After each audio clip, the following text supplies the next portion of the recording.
এই যে আপনি বললেন আপনি হ্যাডাম বাবা, আপনি কি এই যে ব্যাসগোস ধরেছেন এটা কি মানুষকে বোকা বানাচ্ছেন? ভণ্ডামি করি।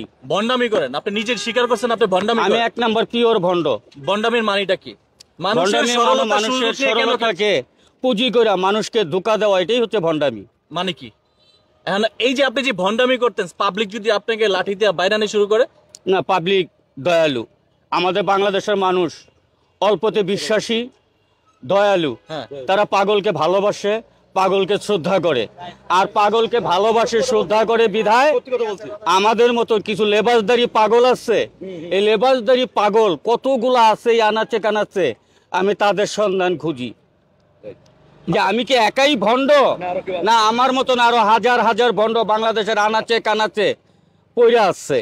আচ্ছা, আপনি যে একটু আগে বললেন আপনি হ্যাডাম বাবা, আপনি সকল বাবাদের হ্যাডামালা, আপনি একজন পুরুষ যা কিনা আসলে ভন্ডামি করে রাস্তা রাস্তায় ঘুরে বেড়াচ্ছেন, কি মানুষের কাছ থেকে সাহায্য নিচ্ছেন নাকি?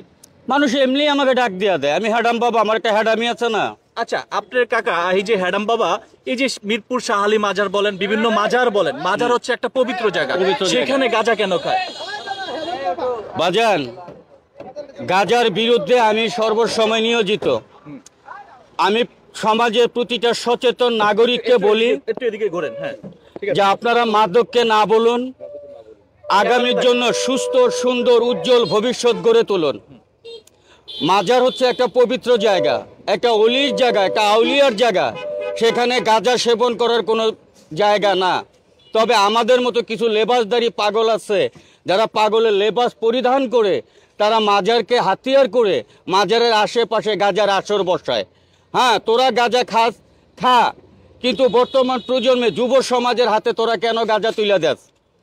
আমি এই বাংলাদেশের প্রতিটি জনসাধারণের কাছে, প্রতিটি সচেতন নাগরিকের কাছে আমার অনুরোধ, আপনারা আমাদের মতন এই ধরনের কিছু ভণ্ড পাগলদেরকে বিতাড়িত করুন।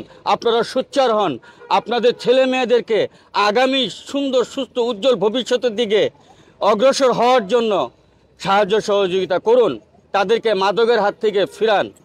আচ্ছা, মাজারে আপনি যেটা আমি আপনাকে প্রশ্নটা করলাম, মাজারে গাঁজা কেন খায়? মানে সেটা আপনারা ভালো জানেন, আমি তো বাজান জানি না। আমি ধূমপান করি না, আমি গাঁজা পছন্দ করি না, আমি এই ব্যাপারে জানি না। আপনারা ইউটিউব নিয়ে ঘুরেন, আপনারা চ্যানেল নিয়ে ঘুরেন, আপনাদের পিছনে সমাজ আছে, আপনাদের পিছনে প্রশাসন আছে, আপনাদের পিছনে গভর্নমেন্ট আছে। আপনারা এটাকে নিয়ে তদন্ত করতে পারেন যে তোমরা পবিত্র জায়গায় কেন এই গাঁজা ব্যবহার করে এই পবিত্র জায়গাটাকে অপবিত্র করতেছো। তোমাদের পাগলে তো একটা নাম আছে, একটা সম্মান আছে। তোমাদের সম্মান তোমরা কেন নিজেরা নষ্ট করতেছো? বাজান, আমাকে যাইতে দেন। শুনেন, আমি আপনি একেবারে সর্বশেষ একটু একটু আমার হাতে এটা একটু দিবেন, আপনি একটু উত্তেজিত হেন না একটু। বাজান, এটা আমার হ্যাডাম। আপনার হ্যাডামটা আমি একটু দেখি। দর্শক, আপনারা দেখতে পাচ্ছেন এটা নাকি ওনার হ্যাডাম। এই হ্যাডামে একটা আমরা দেখতে পাচ্ছি অতি ভাস্তে একটা গাছ, গাছের এখানে অনেকগুলা পুঁতি দিয়েছে, নিশ্চয়ই আপনারা দেখতে পাচ্ছেন। তো এই যে আপনি কি বাংলাদেশের বিভিন্ন জেলা কি ঘুরে বেড়ান এটা নিয়ে? হ্যাঁ, আমি বিভিন্ন জেলায় জেলায় ঘুরে বেড়াই, Thailand, Indonesia, Japan, London, America. আপনার ফ্যামিলিতে কে কে আছে? জি, আপনার ফ্যামিলিতে কে কে আছে? আমার ফ্যামিলিতে 80টা বউ আছে। 80টা বউ আছে সেটা আপনি বলছেন, আমি মানলাম 80টা আপনার বউ আছে, কিন্তু বর্তমানে যাকে নিয়ে ঘর করছেন বাংলাদেশের প্রতিটা জনগণই আমার পরিবার, প্রতিটা জনগণের পরিবার, প্রতিটা মানুষই আমার পরিবারের একটা অন্তর্ভুক্ত অংশ। আচ্ছা, ছেলে সন্তান কয়জন আছে আপনার? আমার ছেলের সন্তান অগণিত। অগণিত মানে একাধিক? একাধিক মানে এই যে আপনার ছেলে সন্তান একাধিক, তারা কিছু বলেন আপনি যে একদম পাগলামি করে বেড়াচ্ছেন? হ্যাঁ, তারা আমার সুপথে থাকলে তারা দেখে, আমি যখন বাঁকা পথে যাই তখন তারা শাসন করে, তারা আমাকে ধরাইয়া দেয় যে বাজান তুমি বাঁকা পথে যাইতেছো, তুমি ভুল পথে চলতেছো, তুমি ভুল পথ পরিত্যাগ করো, সৎ পথের দিকে অগ্রসর হও। এটা আমার ছেলের সন্তান, আমার আত্মীয় স্বজন যারা আছে তারা আমাকে সর্বসময় অবগত করে।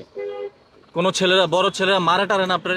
আরে কই কি, মধ্যে মধ্যে বাইন্দাত হয়, মধ্যে মধ্যে বাইন্দাত হয়। হ্যাঁ, মধ্যে মধ্যে বাইন্দা তুই দেখেন, উনি হচ্ছেন গিয়ে একজন হ্যাডাম বাবা। এই হ্যাডাম বাবা নামটা নিশ্চয়ই কেন দিয়েছে হয়তো আপনারা শুনেছেন, যে হ্যাডাম বাবা তিনি নাকি সকল বাবাদের, উনি নিজেই একজন বাবা, মানে এই জন্য নাম দিয়েছে হ্যাডাম বাবা।